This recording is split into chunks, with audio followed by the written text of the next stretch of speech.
In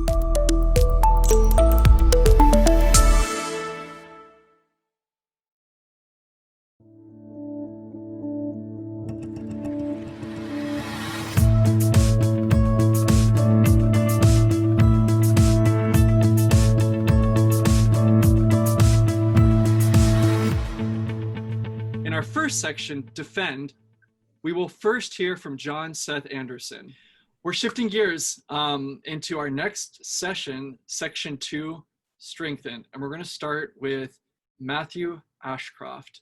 Matthew is an LGBTQ2+ and racial equity advocate and a student at the University of Toronto, majoring in equity studies under New College.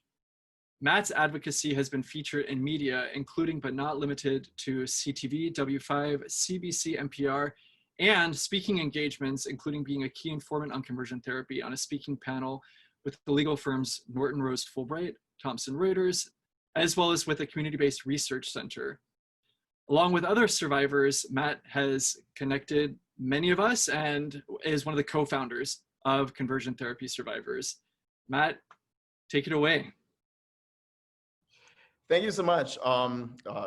First, I want to give a shout out to Mark Henderson. He's offering his place to me because I'm moving and my place is upside down right now. So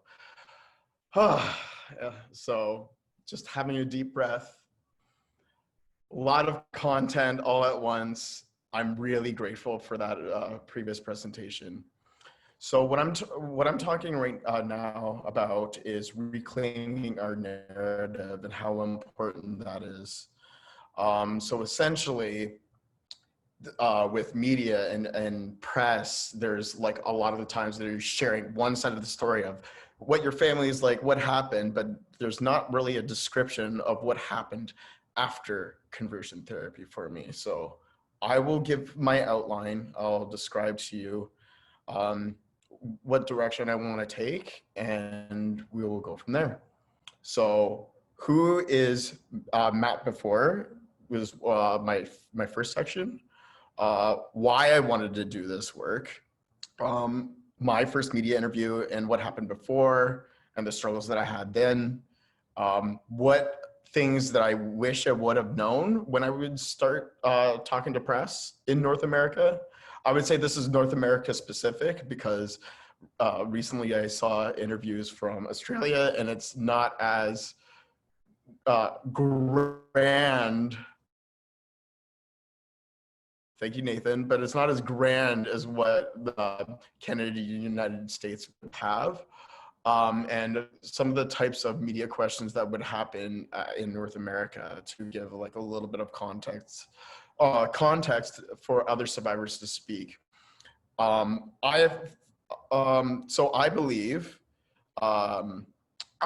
that everybody does have the power to use their own voice. I don't feel like a movement of ending conversion therapy can be a select few. I do believe that there is a lot of people that could speak up and speak out when it comes to ending conversion therapy, and I'm going to share that with you. First, I'm going to start about who was I during conversion therapy. So give you a little bit of context. I was a pushover and too nice.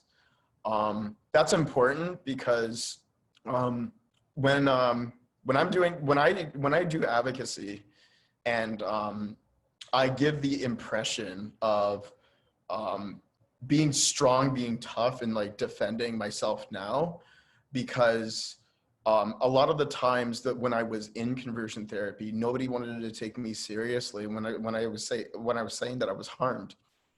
And now that I have been impressed, and now that people are seeing me, they have no choice but to take me seriously now. And that's the same with people. And I just don't want to have people say that I'm a joke or whatever. It's kind of a trigger for me. I would let myself be bullied by these people. So they had like this sense of control that that no matter what I say, like it was always wrong, and I felt like I was wrong all the time. And I had one participant. So I went the journey into manhood in the United States, in New Hope, Pennsylvania. One of the participants in the camp would come to my house frequently, and he would read off my medication to specifically Rich Weiler. And Rich Weiler said to him, well, essentially they were gossiping about what medications that I was on, and it left me feeling like I'm an open book, and I can't have like any sense of privacy. I have to like give all of my privacy to them, and it just felt really awkward and odd. I was really looking for the approval of people like Rich Weiler, which, looking at it now, and like looking at like specifically the mindset that he had towards me, and just try to push me to the side, and would shame me for something that I didn't even do. Like there was a story that there was a guy that was wanting to have sex with me. We didn't have sex, and then he told Rich Weiler. And then Rich Weiler put the entire blame on me, and I was crying and I was apologizing, and he said, "I honor that. I honor your apology, like for something that is human." I didn't really understand that. I wanted to. I mainly did this because I wanted to feel accepted by my family. My family. I won't get into too much detail. There's already a bunch of stuff online about my family, but I wanted to do anything for love, and I wanted them specifically to love them, or for them to love me, and that was really what I was looking for, and that's what I wanted.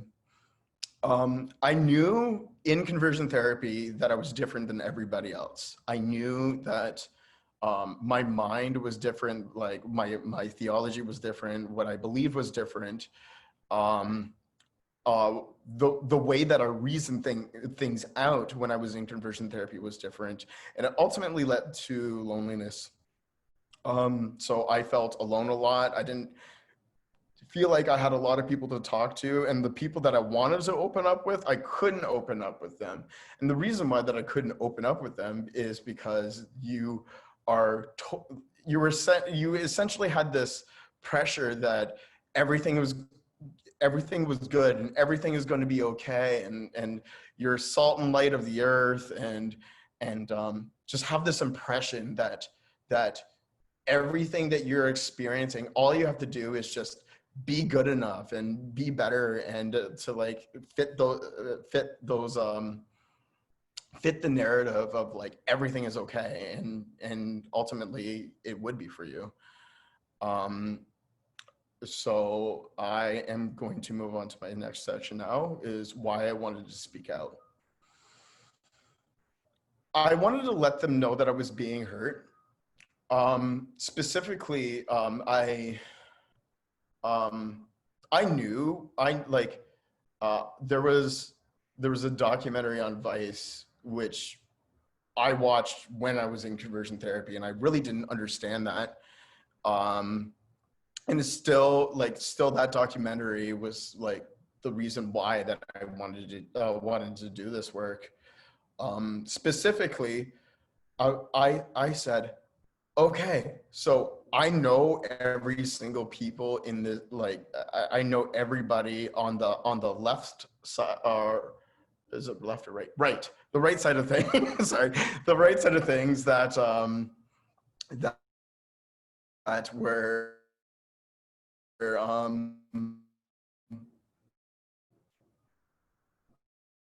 that were believing this, and I heard, okay, cool. So where does it leave me now?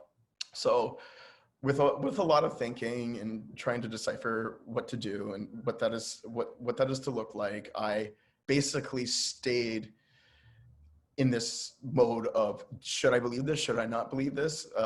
Is everybody else lying to me?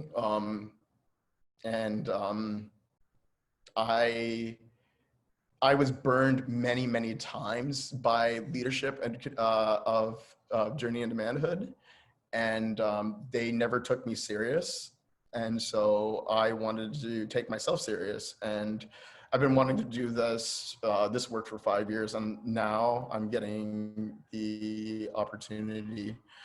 I wanted to protect people from going through the same thing. I seen some things that I have never seen in my life. The stuff that that was presented in the other segment was a big example of some of the things that I've seen.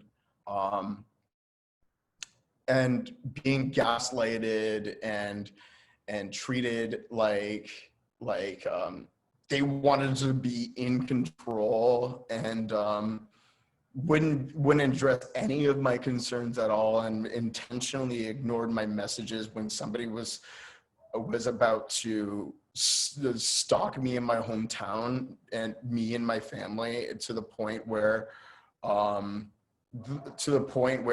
don't even know, like I don't even know if somebody was trying to kill me or not.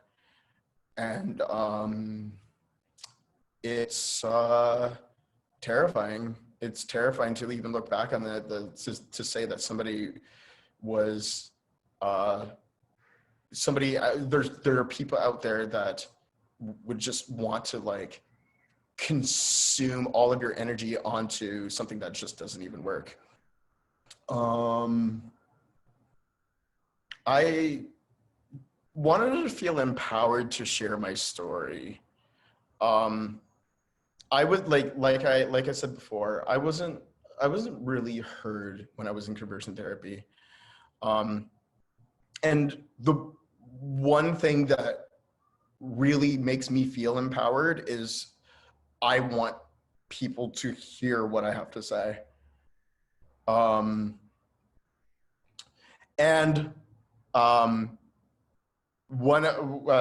reason why I wanted to speak out is David Matheson coming out, but that's another story. I won't get too much into that, but if you want to know information on David Matheson, you can always Google him, but I'm not going to get him on my platform. Thank you very much. Before my first interview, I was out of a really toxic relationship, and to the point where I had to do an emergency move. When I left conversion therapy, I lost all sense of self-worth. Like I didn't feel like I was nothing and nobody, and I didn't think that people would like me, and I struggled with a lot of self-confidence issues. Still do today. I don't feel, I'm getting better, but I have other people tell me like some good things about me. I think I have to like work on how to believe that in myself, and just get a little bit of confidence for myself, because we are all unique in our own way, and we all should feel empowered to be ourselves. Sorry. So I lived with an abusive roommate where I had to do an emergency move. I was assaulted sexually, and I felt like my life was going nowhere. I actually trigger warning. I'm sorry, guys. I didn't do the trigger warning. I tried to commit suicide by overdosing on pills, and And then I did this emergency move at some dumpy place. And then like a month or two later, the Boy Erase premiere came, and one person that I talked to at a local Starbucks in the city of Toronto decided that he was going to take me to the premiere. So I went to the premiere, did my first interview, met Gary Conley. And that was essentially like the birth of when I started. So some things that I wish I knew when I was taking press, which I feel that there should be a disclaimer. I know that I was speaking with an individual in Australia and giving a layout on what the expectations are, I think is a really good idea. So thank you, Nathan, for that. Is how to talk to press, and how to press in North America is like very, I would say they grill you pretty hard. They go in and they don't have the gentleness of what a lot, and they want to get the juicy story. And a lot of people don't know, and that we as conversion therapy survivors are trauma survivors. And sometimes it's hard for people to share their stories, and some people are just not ready. How to navigate words.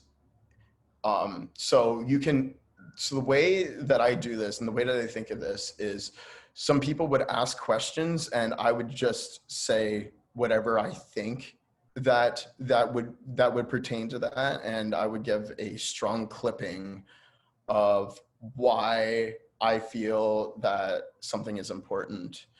I feel that doing it this way really gives a sense of empowerment to the issue, and it empowers myself and empowers others.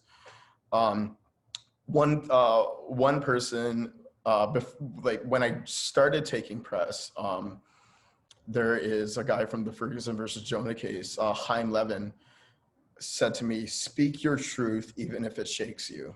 And I will never forget that. There are days when I go in front of the press and just feel absolutely nervous about doing a press scrum or speaking in front of 300 people or whatever that looks like. I'm just reminded by that statement. There's a reason why that people are wanting to hear not just my story, but other survivors' stories, is because there's something fundamentally wrong with conversion therapy, and treating people like with the utmost disrespect by doing all these practices and not addressing any of the issues that they have, and being and charging all this money and not doing any care or aftercare after the things that I personally saw. I think it, and me paying for therapy, me paying for thousands and thousands of dollars of therapy now, it's just an example of not only the something that doesn't work, but the something that is extremely damaging to somebody's psyche. Like there are people that I talk to that are much older, and they have been to conversion therapy in the 90s, for example, and they're still not okay, and they still don't have the care, and ultimately they hide their pain, and they're hurting, and it's not fair for any aftercare, to not have any aftercare when something that is severely traumatizing happens to somebody. And one of the things that I like to do that would help me with media and navigating that is to stay educated as much as possible about the different types of conversion therapy to prepare for interviews, because my story is unique. My story is only my story, but but there are many people that have stories that are that need to be shared with whatever capacity that they can do so. I'm fortunate. I went to present a bill in Ottawa, Canada, where I had the Minister of Diversity and Inclusion, Bartis Chager, invited me, and some people do not get to have that story being told. Or some people don't even want to have their story to be told. Either way, like, to put yourself out there and to share is just so exhausting. And I would encourage people to speak out, but if you don't feel like speaking out, that is okay too, because all we want you to do is to feel safe at the end of the day. Whatever you like that would empower you, go ahead and do it. But other than that, if you don't feel comfortable doing it, then don't do it. And study interviews. So one of the things that I like to do is I like to go and do previous interviews of topics in conversion therapy. It's as simple as a YouTube search, whether it's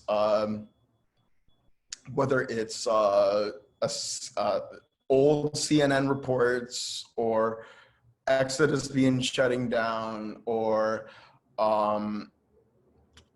the tennis racket guy that Lena said. There are a lot of individuals that they